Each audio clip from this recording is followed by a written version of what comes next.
Hey, hi! Welcome to Someone Else's Movie, the original podcast where an actor, writer, director, or nebulous industry figure gives a little love to a movie they didn't make. I'm Norm Wilner, senior film writer for Now Magazine, and this is the other thing I do. My guest this week is Christy Garland, a producer and director whose documentary What Walaa Wants follows a young woman as she trains to join the Palestinian security forces over 6 years. Named as one of TIFF's Canada's Top 10, it begins a theatrical run at the Lightbox in Toronto on March 1st, but before that, it screens at the Hot Docs Ted Rogers Cinema here this Wednesday, February 20th, which, if you're listening to this on the day I release it, is tomorrow. Christy picked Election, Alexander Payne's 1999 comedy starring Matthew Broderick as an Omaha social studies teacher obsessed with derailing the campaign of his high school student election frontrunner, bright-eyed, cupcake-toting Tracy Flick, played by the phenomenal Reese Witherspoon. It's a movie about petty people doing spiteful things to crush the dreams of their rivals, so of course it's a metaphor for America. And Payne, hot off his audacious first feature Citizen Ruth, rips into it with everything he's got, working with his regular collaborator Jim Taylor to turn Tom Perrotta's acidic novel into a finely calibrated farce of bile and insecurity. Like I said, America. This is someone else's movie. This is one of these films that it's shockingly a lot of people don't, and that's one of the reasons why I like it. Yeah. Because it has the cover art of, like, you think it's a high school movie. You think it's like 10 Things I Hate About You or whatever, or maybe that's not the best reference, but just any, that it's geared for teenagers. It sort of looks like that. Oh, it was definitely marketed that way. Reese Witherspoon, you liked her in Cruel Intentions. Yeah. And then it's actually so different. When you actually watch it, it's got way more depth. Yeah. And complexity. And the only thing that gives away the period, the fact that it isn't a contemporary film, is that, nobody has cell phones or nobody has an iPhone, and Reese Witherspoon looks like, she looks like Anguri Rice. I'm probably mispronouncing her name. Who's that? She is this young Australian actress. She was in a movie called These Final Hours, and then she played Ryan Gosling's daughter in The Nice Guys, and she just starred in a movie called Every Day that was shot here last year. Wow. Opened in... No, 2 years ago now. It opened last year at Valentine's Day, so it's been a while. But she's a really interesting, fascinating actor who looks like a baby Reese Witherspoon who looks like Tracy Flick. It's really weird. It's one of those Helen Hunt, Lily Sobieski things, like a cloning experiment that no one told us about. Oh, interesting. But it was really jarring watching Election this time and going, oh no, your brain is replacing her. Oh, and she plays Betty Brant in the new Spider-Man movies. So. Oh, really? Yeah, she's everywhere. But she looks specifically just like Reese Witherspoon in Election. And Tracy Flick is different from all the other Reese Witherspoon characters because of that thing she's doing with her jaw. It's different. It's disturbing. Yeah, she's masterful in that. Yeah, she is. I mean, but all of them. Matthew Broderick it's so incredibly fun to watch. And it's one of those films that I rewatched it again for this, and I have seen it, so many times. I had to be honest because the first thing I thought of is, okay, what are the films that inspired me? And I thought, well, Rosetta is a big one for me in terms of like how it influences me, and Bresson. And then I thought, okay, who am I kidding? To be honest with you, I know I've seen Election 30 times. It's wonderful though. It's there, and weirdly enough, it makes sense. Mm-hmm. It's a film about political realities that's just dressed up as a comedy. And it never goes, it's just always relevant. It's even more relevant now. I mean, it was made in 1999, which is a year after the Clinton-Lewinsky thing, which you can feel hints of in the film. It's a really good film to discuss, and I hadn't intended this because I just chose it because it's my go-to. I mean, it is something I've seen, and I think, I've bored enough people, and I thought, well, you're a captive audience, and you're actually volunteering to be stuck listening to me talk about it. But it is, I never really realized that it's actually an interesting film to talk about, in the Me Too era. Oh, yeah. In the Me Too era, in the post-Hillary Clinton election campaign era as well, where you saw all of America reject a woman who wanted it too much. Yeah. Which is Tracy Flick's fatal flaw, I think. I think the difference between Hillary Clinton and Tracy Flick is that Tracy doesn't know why she wants things. She just wants them. Yeah. this is the brilliance of the film and the way the characters are built and written, is that you do get so many different dimensions of them. Like, why Tracy wants what she wants, her mother has a lot to do with it. Sure, yeah. And it's sad. I mean, there are moments where you kind of feel genuine compassion for, I think I'm going to say all of the characters. And, everybody, I think. You do feel something for everybody, including Tracy. And mine for her was when her mother says, well, maybe you should have listened to me about the posters. Yeah. And here's some pills. Take some sleeping pills. And you can just right away, you flash forward like 20 years into Tracy Flick's life. And she's going to have a problem with pills. Yeah. That she's going to be this, she's not going to know why she's pursuing anything. But because this sort of hole kind of comes maybe from what her mother expected of her. Yeah, it's either siblings or parents or, it's just compassionate enough about the home lives of every character that we understand why they are who they are. It doesn't necessarily make us feel any better about what they're doing, which is, I think, Payne's gift as a satirist. I blow hot and cold on him, or every other movie he makes is bad and I don't like it because it's bad. I'm still trying to figure out how to frame that. For what reason?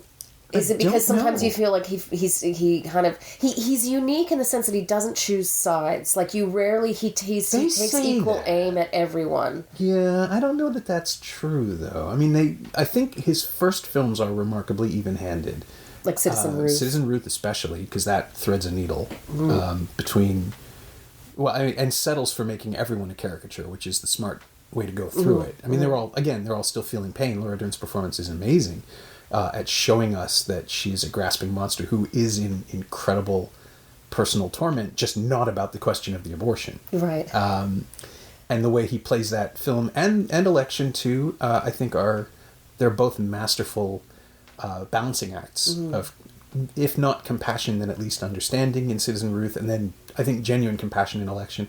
We feel for Tracy when she rips down the posters, just as much as we feel for Mr. M when he throws the drink at the end. Like, everybody's justified in the moment, and that's how we understand the story.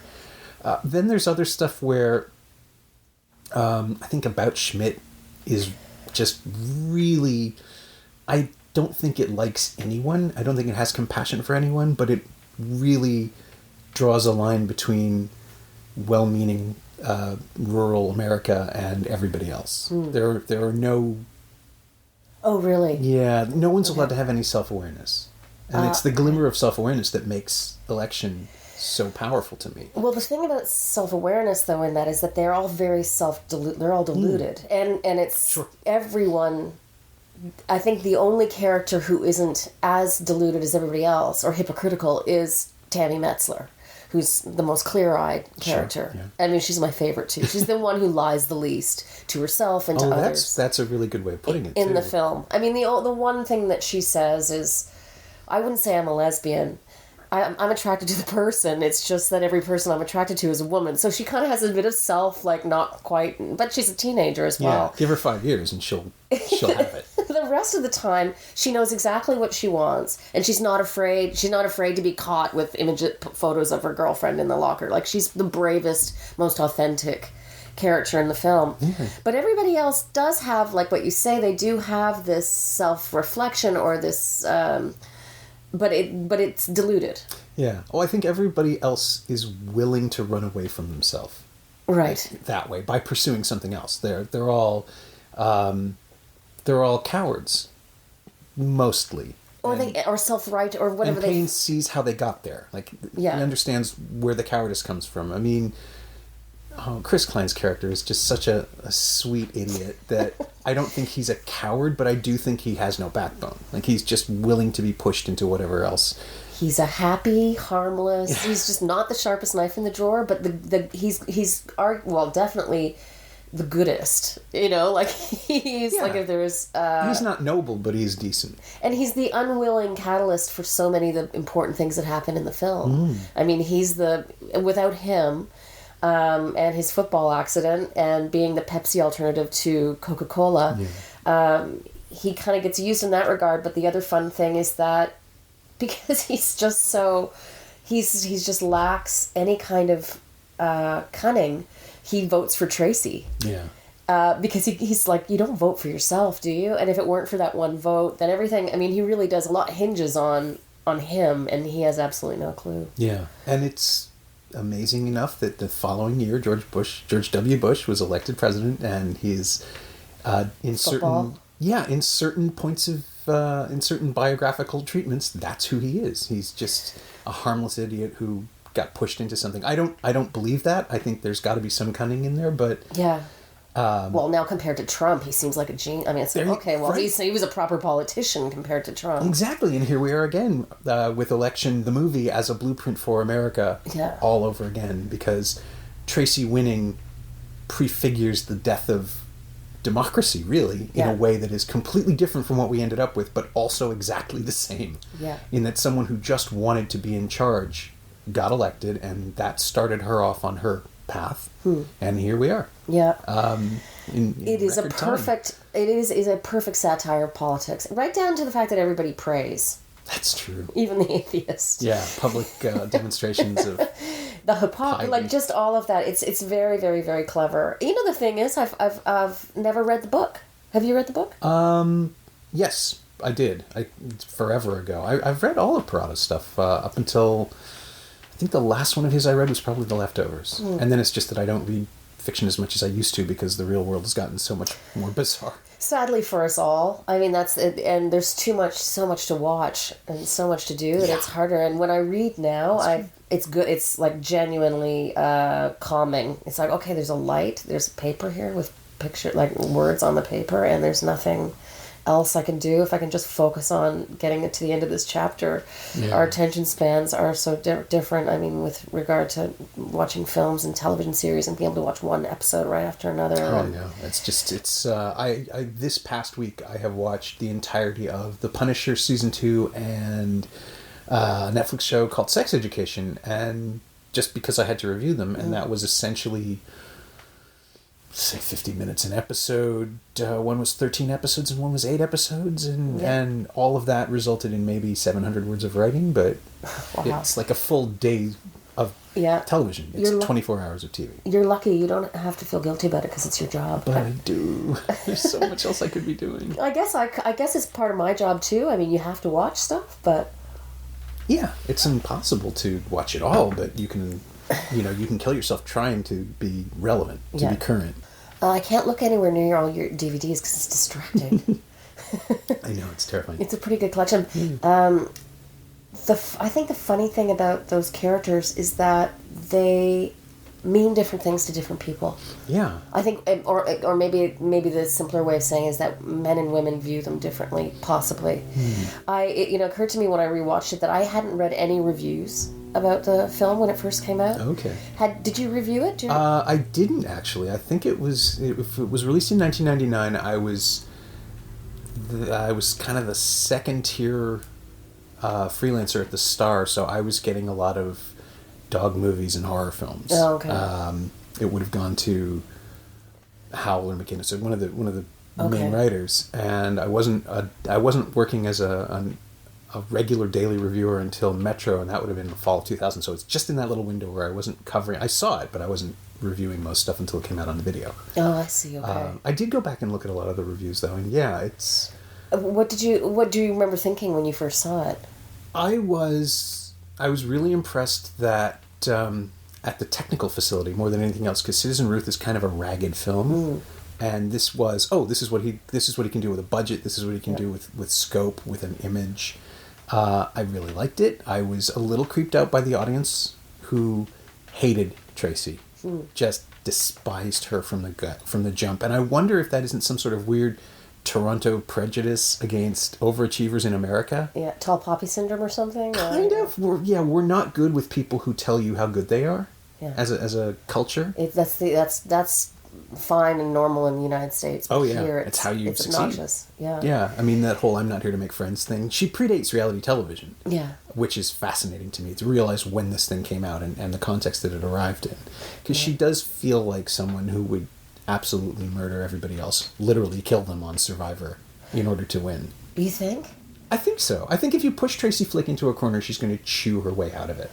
She takes care of herself. But it is another thing to interestingly say, okay, well, if she were a guy, running for student council president. If we did that old trick. If she was the jock. How much of it would be disliked? How much of it would be unlikable or just completely acceptable because she's ambitious and she's ambitious and she needs to win an election in order to get where she's going. So she does what it takes. I mean, in terms of cheating, I was thinking about this. Okay, what does she do that she rips the posters down? Right. But that's...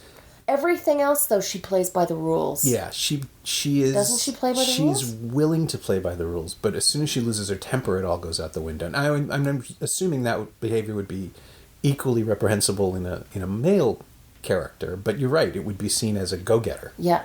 I think Tracy's written with a certain blankness that makes it more complex than... I don't think I dislike her because she's a woman, but... I was reading the Roger Ebert... I've read a couple reviews, because I went back and read some reviews in the last couple of days. I thought, well, what did everybody else say about this? Yeah, well, Ebert identified with her in a way that was really... In that review, I remember being struck by that, and I went back and reread it to double-check. Ebert. He said he was Tracy Flick. Oh, right, that's right. And he did. But he also said, or maybe it wasn't... Maybe it was a different reviewer, but somebody said she's sexually manipulative and she seduces him. Yeah, that's weird. That's a she definitely I do not take from that film. And that was the second review that I read where I thought she definitely doesn't seduce who's that brilliant actor who plays the teacher? The guy who's writing the novel. I want it to be Ron Livingston in my head, but it's not. But he's one of those. I think he's like a Nebraska actor, which is another thing we can get onto later, which I love about Alexander Payne is how he uses the local casting. And they're all so brilliant. But that actor is so great, but he seduces her. He appeals to her loneliness. And there's no question, you'd mentioned this is a film for the post-Me Too era, and it absolutely is. There's no question that Tracy Flick's agency is not the issue. Like, she is being manipulated. She's a teenager. Yeah, she's a child. And she's being manipulated by literally everyone, including the men who seduce her, which is just... Well, it's overt and it's creepy and it's bizarre to look back and realize that people missed that. Well, she has she's working her ass off to win an election. She's baking cupcakes. She's doing everything her mother tells her to. She's playing by the rules for the most part. She rips the posters down because she gets frustrated. It's the equivalent of like throwing your coffee cup across the room if you get really frustrated that you're being beaten. She doesn't feel like she feels a great injustice that Paul Metzler is running. Sure. Because he hasn't done the work. He hasn't done the homework. He doesn't care. She knows that he doesn't really even want it as much as she does. So that's why I think she's easy to identify in that regard, because it's like, well, she's working hard for it. So I'm defending Tracy for a while because I thought for the longest time she's unlikable. She's annoying. She's that person with her hand up all the time and you're like, oh, you know what, just dial it back a little bit. But it's funny that you're right. Like the Jim McAllister, for instance, completely throws the election. Like everybody around her is manipulating her. Yeah, and he is not the hero of this film either, Mr. M. There like in as much as there isn't really a hero. I think that... Well, in the traditional, the other thing is, I think some people get thrown by these films because you expect of a main character or protagonist is that they transform. Sure. And does anybody really transform in this film? No, I mean, that's the whole point. The system stays exactly the same. They all become more of exactly who they are. Yeah, it doesn't break them, it refines them, which is the more disturbing thing that the presidential campaign, by extension, if you want to... I don't think it was Ebert's review, but somebody else did say that the people running for president are the people who won in high school. That never changes. That you're watching the formation of the future, right? And there is nothing anyone can do to stop it. That's really interesting. That's her line about destiny, right? Like, right. If it was something else, it wouldn't be called destiny. Or I butchered that, but no, I get. Yeah, no, I remember though. I guess that's true. It doesn't make it any easier to accept, but the system favors the keener, that the system favors the manipulator, somebody who plays by the rules to the point where it is exhausting and outworks everybody else. Yeah. Just because she has the stamina to do it. Someone else... And because they're so laser focused on they know exactly what they want, and they're not afraid to be seen trying either. Yeah. It's the Clinton thing that I kept thinking about while she was running in 2016 was that she had, and I voted for her. She was my pick. Absolutely. I mean, I'm a dual citizen. I can get away with that. But it was really remarkable to come away from it with the sense that, no, she's probably not the best candidate, but she's going to make an amazing president because she actually does understand the job and she knows what she's dealing with. And she came right up to the edge of calling Trump a puppet. I mean, she actually did call him a puppet, but she specified how he was a puppet and who he was a puppet. Came right up to the edge of landing that and then backed away because she still followed the rules. And the rule is you don't attack, you don't abandon your own dignity. And that was the one thing that might have changed it. Yeah. Because he lowered the... That's the thing that Tracy Flick doesn't embody. I'm going to screw up this argument, too.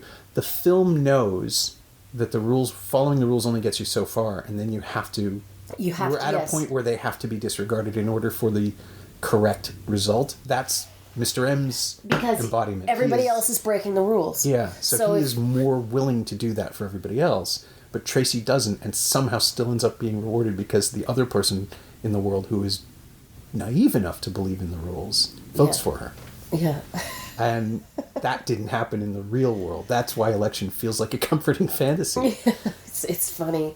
It's really interesting. I mean, the other thing that I found interesting in the reviews that I read is that, you know what, didn't occur to me as many times as I've seen the film, but that Jim McCallum, somebody had it so that his main motivation for boosting Paul to run against Tracy was because he was freaked out about his own sexual attraction to Tracy. Because he was so he in a way felt vengeful for his friend being fired and losing his life for making a life mistake, which is something a word now that's part of my vocabulary because it's so perfect, a life mistake. And so he's uncomfortable by his own attraction to Tracy, like when she whispers in his ear in the car, like harmonious and productive and that kind of thing. And then he watches the porn film, and then he gets this idea for more than one critic actually factored that into what motivated him to encourage Paul to run against her. Did you get that at all? I don't think so. I thought it's more about where he is in life. Yeah, it seems like it's his own frustration with not being able to have the things he thinks he deserves. And in that, it becomes there's definitely a white male privilege thing going on. In that he's rationalizing his friend's assault of a minor because, I know him. It couldn't. How often do we hear that? It can't be like that. I know this person. That can't be that person. Right. He's leveraging. He is doing everything he can to defeat Tracy, but I don't know that it's because of his attraction to her. No, I think that.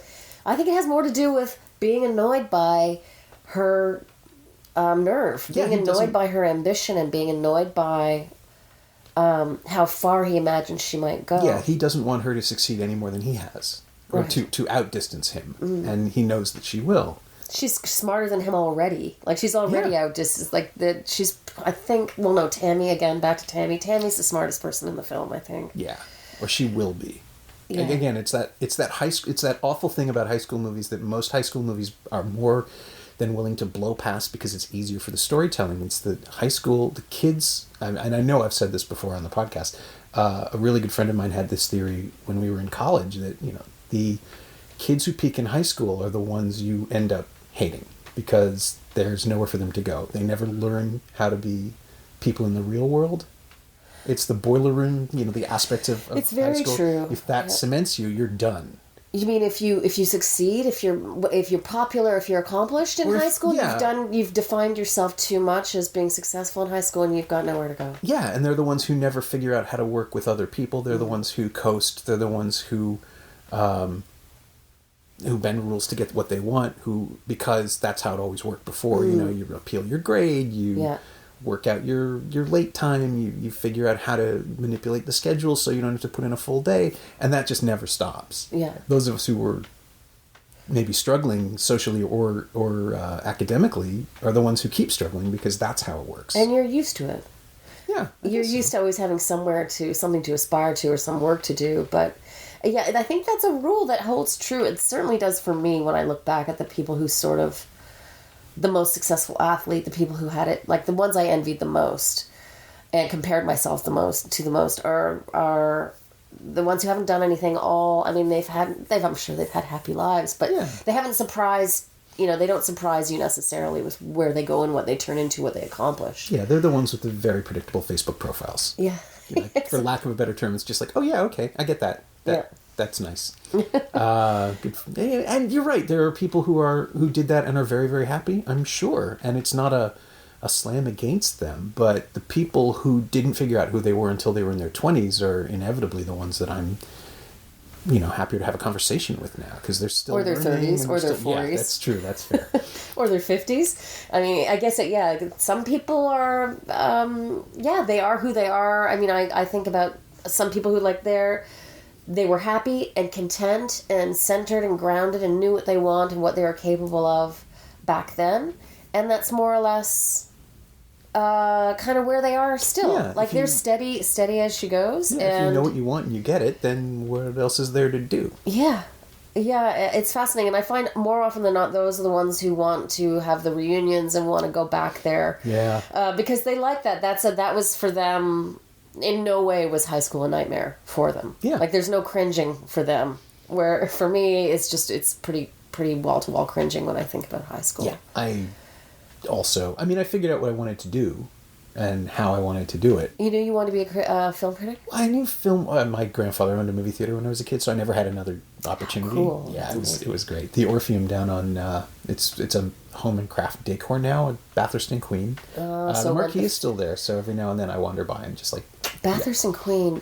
Yeah. Wow. So you grew up in a movie theater brat. Yeah, basically. We sold it when I was 9 or 10, I guess, 1978. So I was 10 when we sold it, but you grow up in the projection booth and it's just... That's amazing. It's an endless garden of delights. So you were 10 years, up until 10, sitting in a big theater watching films all the time. It wasn't... Do you remember seeing many things? It felt big. Well, no, that's the thing. Because it's young. The irony was that it was a second-run house. Okay. So most of the movies screened were not for kids. So I was protected from the content. I was we would visit him in the projection booth or hang out around the popcorn machine. Like the smell of a real popcorn popper is totally... This sounds like an old-fashioned story of somebody... Yeah, it's my Proust and Madeline. It's embarrassing. But when I was a lad... Oh, you're lucky. It was great. I remember watching my clearest memory of life at the Orpheum, which sounds like a terrible memoir, is I have two. One is a trick about a roll of nickels, which I learned that because they were manually operated projectors with two projectors, in sync from reel to reel. Right, okay. One projector for 1, 3, and 5, one projector for 2, 4, and 6. So you alternate every 20 minutes. And the projectionist would slide a roll of nickels near one of near the center of the reel when winding it back, because that way, even if you fell asleep, the roll of nickels would fall out of the reel as the film unwound and got closer to the end, and the sound of it would snap you awake. That's fantastic. Yeah, somebody used it in a book once, and I was like, oh yeah, I knew that. That absolutely rings true to me. The other one is watching March or Die through the projection booth window with no dialogue, which is a Gene Hackman French Foreign Legion film from 76, I'm guessing. Wow. I have no memory of the plot, but I remember it was the first time that I understood that your perspective changed based on where you... I would have been 8 or 9, and I was just starting to understand focal length more than anything else, but it was one of my first technical understandings of cinema. It's like, oh, okay, this shot had to be done from this to make that work and to make it look like this now. And it's just... Where you got the nuts and bolts of how shots are put together. Kind of, yeah. Or just how you would gauge something for impact. And how you would cut to that shot. Well, it's the 70s too. You've got all those beautiful long lens films that everybody was making. Yeah. Oh, the grain is burned into my mind, weirdly enough. Just a shot of 3 camels with deep, deep grain. And it was probably because the print was really old. And the thing, getting back to Election for a second about the film, you were talking about the craft of Alexander Payne and how, from Citizen Ruth, and he did one other film before Election, I can't remember which one it was. That's right. But the other thing that strikes me about Election is, for me as a filmmaker, it was always voiceover narration is the enemy. and graphics and all of that. For me, it was just fun. Try and make films like so that you could turn down the sound. You know, that thing you hear in film school. If you can turn down the sound and not hear the dialogue and still be able to understand the story, that's what you aspire to. And Election has a grocery list of sort of easy filmmaking techniques that shouldn't make it like the most perfectly crafted film that it is. It's got voiceover narration. It's got montages, several montages, cheesy graphics, lots of really beautiful cheesy graphics. And yet it's, I think, like just you could bounce a quarter off of it. It's such a well-built film with layers. Yeah, well, all of its choices are of a piece stylistically, right? It has an aesthetic that makes it all happen. That makes it all palatable. The pieces work in tandem with one another to present a slightly stylized experience. You know, there's room for anything to happen, and really. I always forget this because technically it is a 98 film, but Rushmore came out right around the same time, right? Rushmore came out in the spring of 99, but I saw it at TIFF the year before. Okay. And so it's always slightly outside of this window, but they are both about overachievers in high school in America who have, you know, obliterated resistance to anything else, but the conflict, and both fall into conflict with an older man. The difference, of course, in Rushmore is that whole movie is its own, like, you're seeing Max Fisher's version of his world, and Election is stepping back and showing you everybody under this microscope. Yeah, and it's, the point of view is quite... Yeah. I mean, we're switching all the time in Election, I suppose. And we get to see everything from each character's point of view, but also... listen to them articulate their own deluded illusions about who they think they are. Yeah. And while we're watching the behavior that tells us something different. Exactly. At the same time. And that's where the voiceovers were used so brilliantly, because it's this counterpoint. Where you, and that's the other thing that's great about the film, is that we can all identify essentially with the values. Everybody does aspire to sort of be fighting the good fight and doing the right thing. Yeah. They all want to be their best selves. But they're human beings, and they're a complete train wreck, each and every one. Yeah, well, that's it. Like, that's what the narration does. It lets them argue with themselves in the moment. And the movie doesn't, like, we don't have to do it for them. We don't have to sit back and go, wait a minute, that's not right. We can hear them deluding them. Deluding, is that even a word? They are deluding their own arguments. Be. Yeah, well, and that's where all the comedy comes from, too. Yeah. Well, yeah, I mean, the definition of comedy is that a character wants something, gets in their own way, and can't have it. Yeah. That's tragedy and comedy, depending on how you play it. And the way this film executes that is, it's got a semblance of the cruelty that Payne brings to some of his other films, but it's so brightly colored and bouncy that it seduces you into believing that it's all funny. Yeah. Right? Like, it is very buoyant and bouncy, and just the color scheme, the yellows that Tracy uses, and all the way that she insists on brightening things. Yeah. She's got this fake smiley face sort of veneer to her. It's like a death rictus. That's her reflex. She falls back on it, and when she does the thing with her, when Witherspoon, because it's a performance within the performance, when Reese Witherspoon does that thing with her jaw and sets it in a way that says, you know, she's going to be pugnacious now. This is her war face. Yes. The colors. The conflict with her color scheme is terrifying. Yeah, with plaid kilt. And, everything about her is supposed to be innocuous and delicate and feminine, but in an approachable way. It's schoolgirlish. Yeah. I mean, she's got curls and a barrette on the top of her head, and leotards and... Yeah, because this is a look that worked for her 5 years ago, and she's not going to drop it. She's a machine. Yeah. You can tell that in the future she's probably going to be somebody that needs to be managed, like her image as a politician. Yeah. She'll need help with that, like Hillary. Just like Hillary Clinton. Because her hair, right? Nobody could ever approve of Hillary's hair. Right. Yeah. Yeah, I think that the image that came to me this time watching it was the image of Hillary Clinton making cookies in 1992.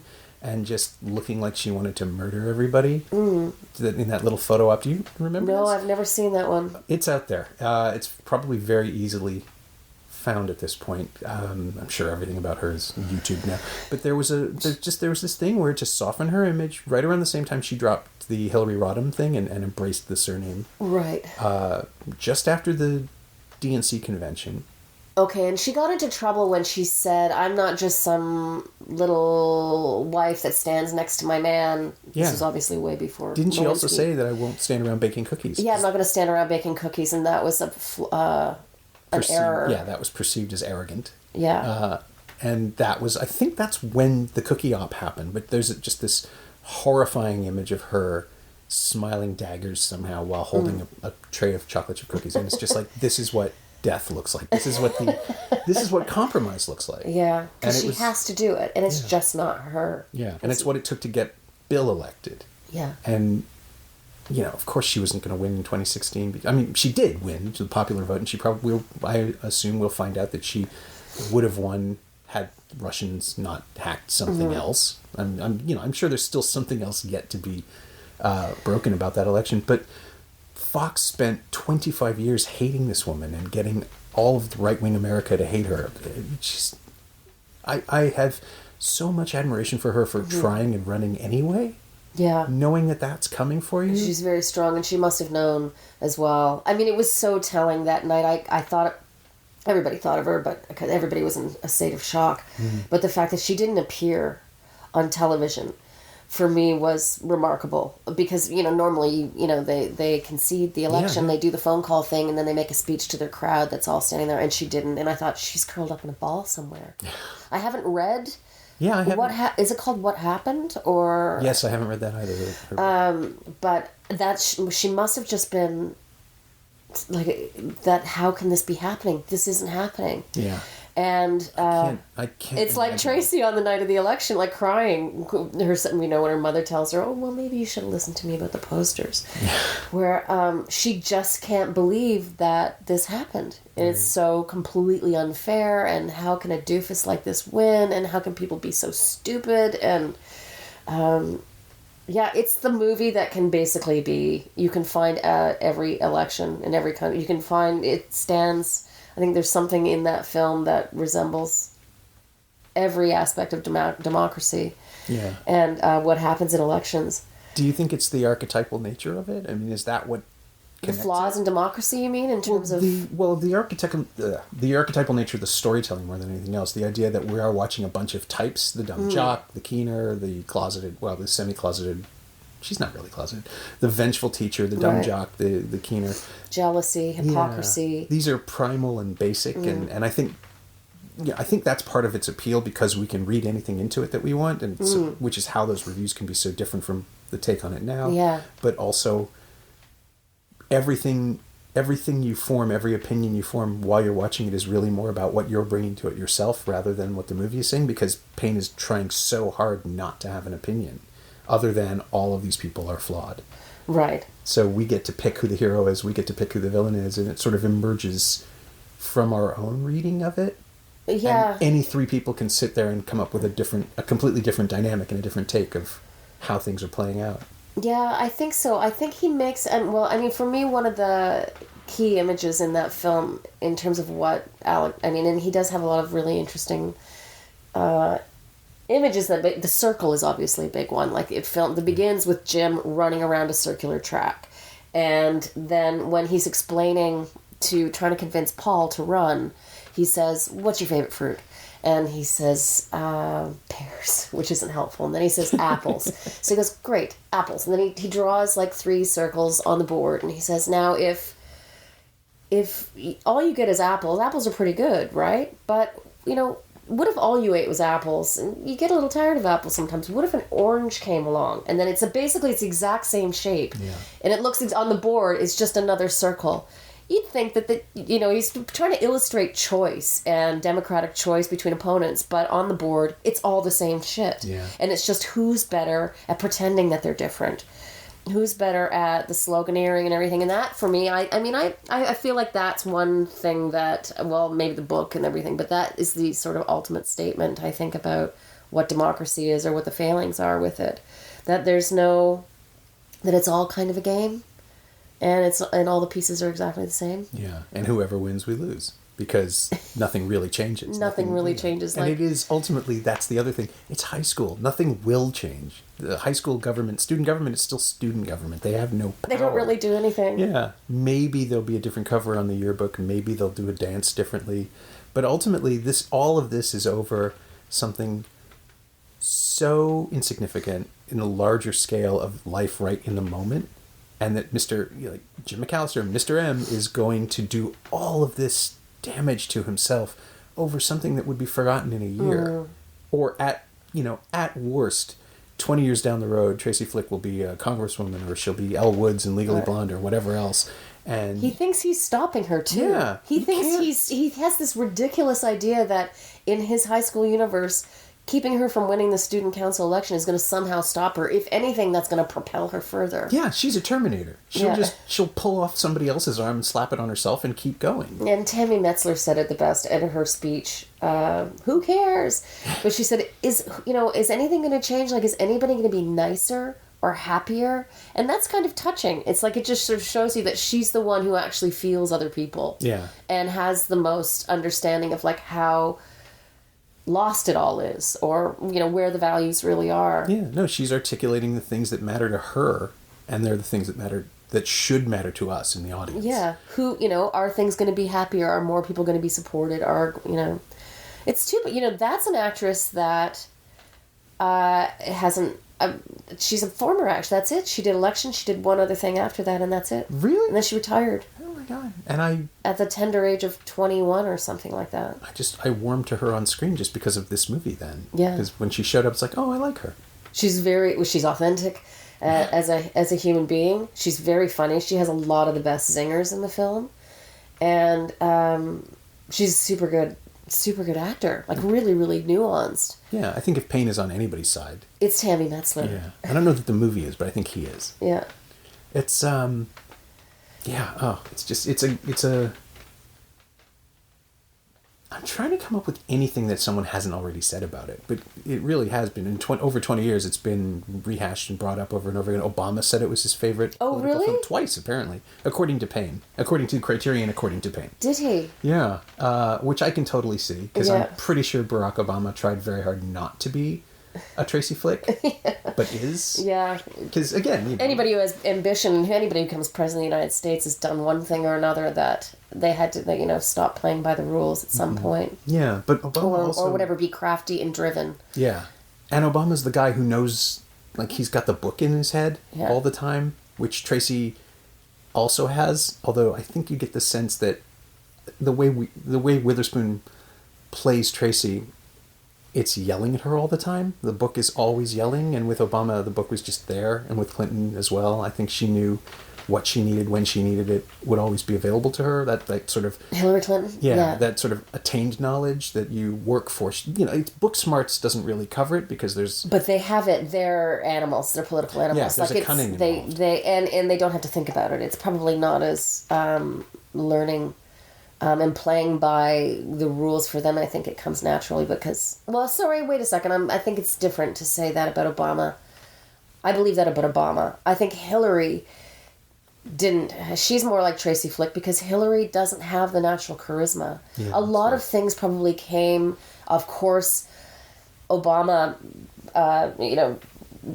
the education and the community activism, all these kinds of things that he did were all building blocks that he knowingly put to, accomplished on his way to the presidency. But so many other things you just can't, you can't make happen. They're just, it's charisma. Yeah. It's your sense of humor. It's the warmth and how people listen to you and how, and she just Hillary will never have that. Yeah. And timing too. I think timing is so much a part of it. If Obama hadn't made that speech in 2004, I guess, at the convention, he wouldn't have been a front runner in 2008. It's a bit like the Beto O'Rourke, though. He just arrived. Yeah, right? Exactly. Yeah, and with Hillary, she's always been there over the years. She was so familiar. She was just too familiar and too tainted by everything that had happened over the years with. Yeah. And I still believe she would have been, she was the most qualified. She's easily the most qualified person who ran in 2016. Way more qualified. Probably the most qualified person to ever run in terms of her experience.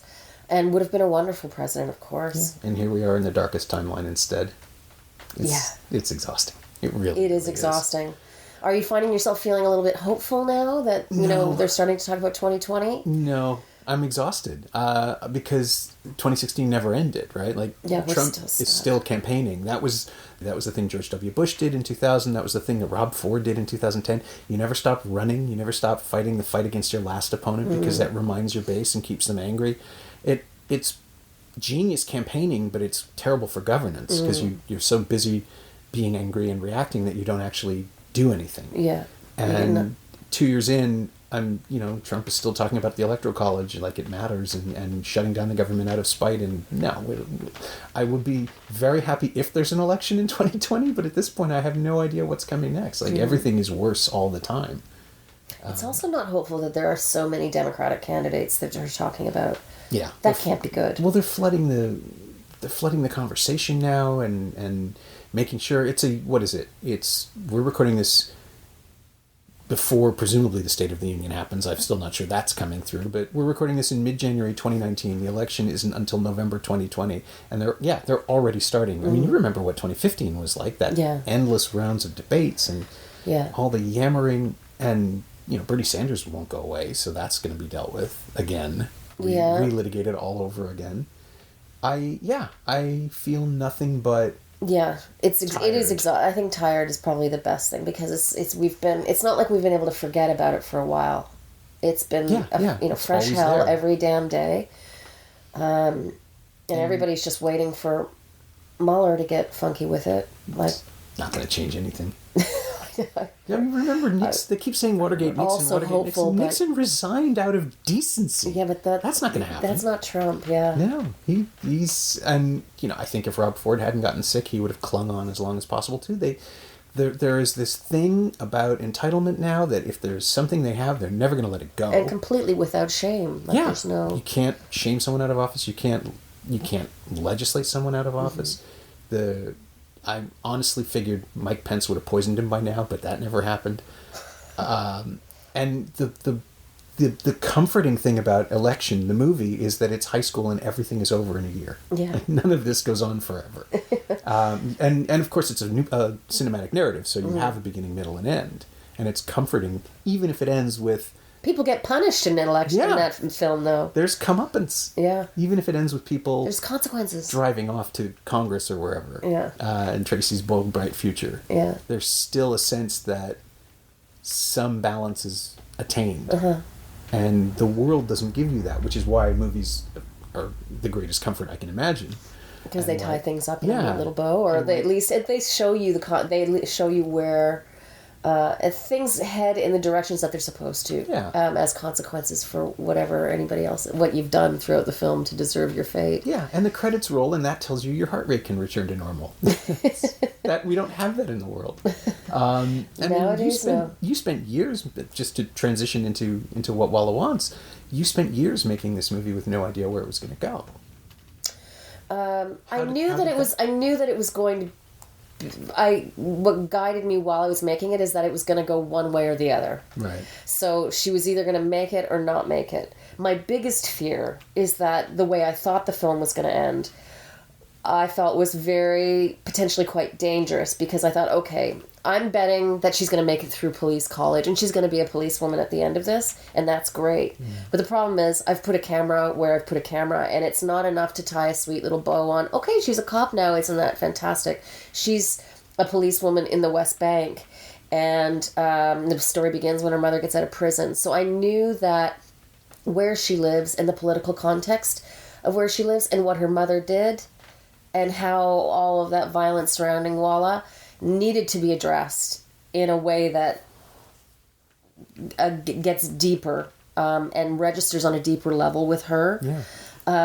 And so, not that I made it happen, but what happens in the third act and when she ends up, in prison, that's the thing where I thought, okay, now we're finally getting to the point where we are answering the bigger questions that are posed at the beginning of the film. So it is totally terrifying, for sure. Well, in terms of how am I going to end this? That's the scary thing about documentary filmmaking. Sure. And the way I make them, which is following a character. I do like to use the narrative conventions that we expect in feature films. A character who wants something, who encounters obstacles along the way, and I like taking that very classic structure and following character long enough to sort of follow through on a storyline like that. And yeah, it was very, very worrisome because it's like it's okay to make a film like that. I'd never been there. I'm not Palestinian, I'm not Israeli, I'm not Jewish, I'm not Muslim. Like, I have no skin in the game, except that I'm a woman, and a young woman, yes, as we discussed earlier, that cares about other young people who have goals and want to do things. So that was really the one reason I was making it. It's like, this is a kid who's actually innocent of everything, who wants to accomplish a goal, and so I'm going to follow her. But you can tell that story anywhere but there, without getting into the deeper force, the deeper context and the other things that sort of pressure her in the environment that she lives. Yeah, there's so much around her before she sets foot on the path that she wants to take. Yeah. She's coming out of, 17 years when she starts? Yeah, she's around 50. She's just about to turn 16 when I met her. 16, okay. Yeah, and her mother had just been released from prison. And she lived in Balata Camp. So she kind of had this, she was already in a state of transition because she's getting used to being a family again. She hasn't had a mother for 8 years. Mm-hmm. And she's been living in Balata Camp where, every other neighbor has been to prison for one thing or another. Because it's where a lot of the resistance to the occupation is, in the West Bank anyway. This is quite different from Gaza. Yeah. And so her mother was very, very politicized, and this is sort of just everything that she's surrounded by. Yasser Arafat on the television, just for a young kid who's 15, that's sort of what they're hearing. And she kind of just barely squeaked through high school. So the fact that she had this goal, this very tangible goal, was really interesting. And so it was obviously something to follow. But because there was this alternate fate that was unspoken, but there all the time, that somebody with as much vim as she has, and this is a kid with a chip on her shoulder, and she's strong and very charismatic, but also just a fighter, used to having her fists up. You think, if she doesn't go down this constructive, productive path, then is she going to be taking a different path? Yeah, where else could that energy be directed to? Yeah, and very understandable anger and frustration. So what is she going to do with it, and how is it going to get, how's that going to get channeled into a positive way? So there were lots of really intriguing questions that sort of fueled the shooting of it. And that I knew there were eventually going to be answers. So that's sort of what kept me going. But you're still terrified that you're going to make something that promises something that it doesn't deliver. Yeah, it's a leap of faith to start anything, but I have no idea what I'm thinking. Whenever I finish a film, I'm like, what the hell did I think I was doing? I got so lucky when this happened. That's a very crazy thing to say as a documentarian, because you do feel like a vampire who goes in, and sometimes the story is good and you can tell a bigger story that promotes more compassion, empathy, but it's because something really horrible happens to this real person in real life that you've documented, which has happened in, or awful or life-changing, not necessarily awful, but in all the films that I've made, it's like always hinged on these crazily huge things that happen to the people eventually. Like Mary, the main character of Bastard, dies in the film, so that's sort of like you do feel like, okay, well, I'm bringing a lot of people fall in love with Mary because of the film, but it still feels like you have an odd relationship to the lives that you're documenting, but that's part of the fun. I'm sure, yeah. Well, and so this makes the closing question of the podcast a little bit awkward. Not awkward, but complicated. Is there anything of election that you used in your own work? Have you found a way? Absolutely. Unabashedly, really? Yeah. I made a short film, which was a kind of a low-calorie political satire called Dual Citizen. And it was very much like, it was my second short film. I shot it on 35, and it was a comedy. Huh. And it sort of plays like a King of the Hill episode, and it was inspired by my Uncle Bob, who is a snowbird, who goes down to Florida. And he lives on one of those, like a gated community, like a retirement community in Florida, and he had his Canadian flag up on Canada Day. And his American neighbor asked him to take it down because we don't like to see foreign flags on American soil.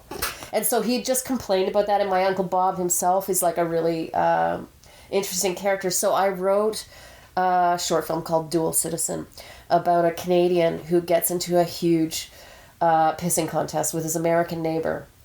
And what happens is the American tells him, like, they're buddies, and the Canadian is and his wife have decided to have a July 4th party for their new neighbors to, have an American big party for July 4th. Right. Kind of have it be a Canada Day celebration at the same time, but nobody else around them really knows about Canada Day or cares about Canada Day.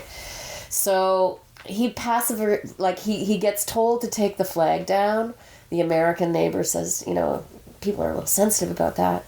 And he says, oh, sure, okay, I'll take it down. And then passive-aggressively, he refuses to take it down. He goes to take it down, then he goes, no, I'm going to leave this up. But what he doesn't realize is that his wife, it's tattered, it's old. It was on the boathouse. So she takes it down to repair it, and he assumes that the American takes it. So then July 4th, he goes over to the Americans, and it all escalates. And he decides he's going to remove the American flag on July 4th. Anyways, and hilarity ensues. And that has I looked to election to see how the tone is similar, I guess, and just the interior of the characters, their motivations versus what they say, I think is where I took a lot of guidance from election. If you can definitely kind of see how the satire is handled, I suppose. Right, that misguided pettiness. Yeah, pettiness, and how to handle that tonally, and how to how the pacing of the scenes was. So he was much, and a little bit with Cheer Up as well, because Cheer Up was about, I don't know if you heard of that film. That's the feature I did before Walaa, and that is about a cheerleading coach. In the Arctic Circle in Finland. Yes. And she's the coach of the world's worst, actually they are arguably the world's worst cheerleading team, but Finland's always last place competitive cheerleading team. And she decides to go to Dallas, Texas to learn from the world's best. And for the longest time I had a very election what the character said. Mia would say things like, I love the USA. I love I love the TV shows, I love the movies, I love the music, I love the people. Well, I don't know, I haven't really met any of the people, so I'm not sure if I like the people. So I had this really amazing voiceover from all of the different characters that worked in the same kind of counterpoint with how they behaved. Right. But when you're doing that with real people, then you get into some other thing, and it actually, in every other regard, cinematically, it was shot in a way where we could cut a story together without anybody talking to us. There were no interviews or anything else, except for one interview that we did stick with when Patricia tells us that her mother dies. So we decided to ditch that. It was one of those kill your darlings thing, where it turned the tone of the film in a far more somber direction.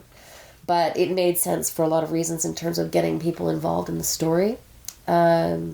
And it was a tough decision, but it definitely had a lot of it was that Alexander Payne kind of.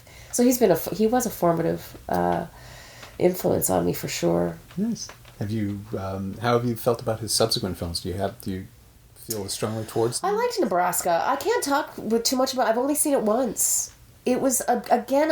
I hear what you're saying when you say he's gotten darker and slightly more misanthropic. Yeah, I like Nebraska. But it is pretty much, it's pretty clear about who it likes and who it doesn't. Yeah. And what was Sideways is great. Sideways is fun. And The Descendants, I'm a big fan of The Descendants. And then Downsizing, which was just... Downsizing I couldn't connect with. Don't know why it's there. Yeah, I kind of see his interests in there somewhere, and I understand the attraction to the project, but I think what he's made it's just not much of anything, really. I think the great thing about him, though, regardless, is that he does make these films that sometimes you go, because that's an interesting filmmaker. He's not doing the same thing over and over again. And he takes, everything is its own. Sometimes they're not that easy to unpack. Yeah, that's fair. Which is not an easy thing to do nowadays, to get a film like his film's financed. Yeah. And they're kind of puzzles sometimes, or they're complicated, or they're not as easy to know who you should be rooting for. Yeah. And not everything ends up the way most every other movie tells you it should end up, which is the kind of film I love.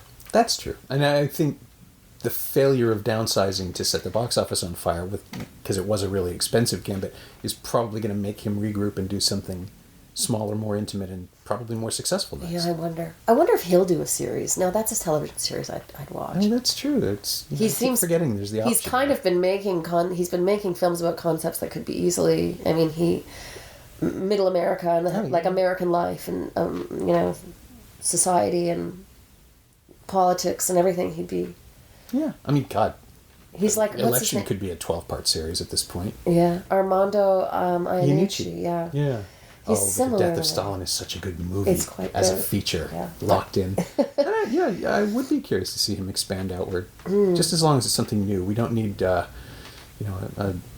remake of anything. Let's blaze a new trail and see what happens. My thanks to Christy Garland, whose documentary What Walaa Wants screens this Wednesday, February 20th at 6:30 p.m. at the Hot Docs Ted Rogers Cinema in Toronto, and then begins a theatrical run at the TIFF Bell Lightbox on March 1st. Thanks also to Jennifer Mayer. She knows what she did. You can find Christy on Twitter at Christy Garland, all one word, and you can find Election on Blu-ray and DVD in a very nice special edition from the Criterion Collection. It's also available on iTunes and Google Play, and in April it'll almost certainly be included on the Criterion channel. Also, if you're in Toronto, you can see it in a theater. It's screening at the Royal on Wednesday, March 6th as part of Angela Moreda's No Future series. I guarantee you that'll be worth checking out as well. As always, you can find me on Twitter at Norm Wilner and elsewhere on the internet at nowtoronto.com. You can also find this podcast on Twitter at Semcast, S-E-M-Cast, and on the web at someoneelsesmovie.com. If you feel like leaving a review on iTunes or Apple Podcasts or wherever you enjoy the show, that would be greatly appreciated. Every little bit helps. It truly does. Thanks for your support, and thanks for listening.